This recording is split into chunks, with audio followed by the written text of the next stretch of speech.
So the book I want to talk about today was billed as perfect for people who love Looking for Alaska and 13 Reasons Why. And as these are two books that I loved, I picked it up, the audiobook, so I don't have a copy to show you here. But today's video is about The Tragedy Paper by Elizabeth Laban.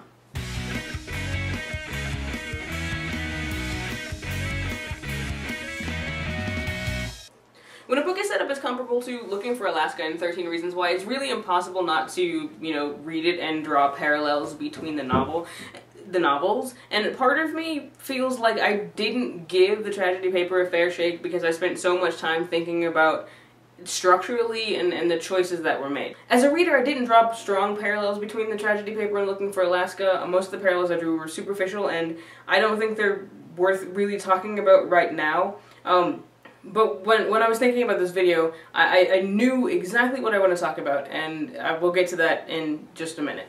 The basic premise is this. Duncan is a senior living at the Irvin School. Each year, the senior who had the room before leaves a treasure for the room's next occupant.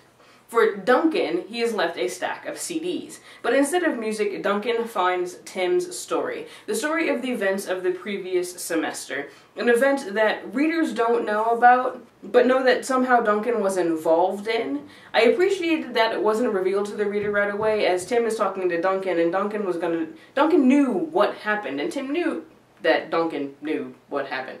So, Tim was a senior the year before, and he was new to the school and had a thing for the popular guy's girlfriend. As has to happen, tragedy ensues.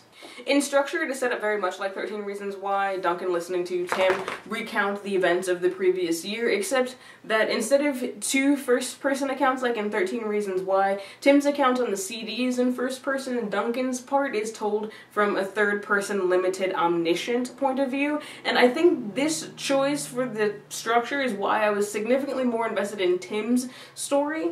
I felt like the third-person narration created such a distance between me as a reader and Duncan, even though it is Duncan's story that is used as a frame for the overall story. And that was really my biggest complaint. I mean, I wanted to know what happened to Tim, and I kept listening because I did the audiobook, because I wanted to know what happened to Tim, and I spent a lot of time thinking about Tim and Vanessa, significantly more than I thought about Duncan and Daisy, whose story was still there and still important. And maybe I was supposed to feel more for Tim than I did for Duncan, but I felt that Duncan wasn't really a secondary character, and that his part in the story wasn't as strong as I thought it should have been. But the real test is this. Will I recommend it to my students? Yes. I'm interested in teaching them how to have those comparative analysis conversation and to think about character development and say more than, I liked it or I didn't like it. So we'll see how that goes. If you've read The Tragedy Paper, what did you think? Leave your thoughts in the comments if you'd like to talk about the novel. That is it for me today. I am the supplier, wishing you happy reading. Don't forget to be awesome.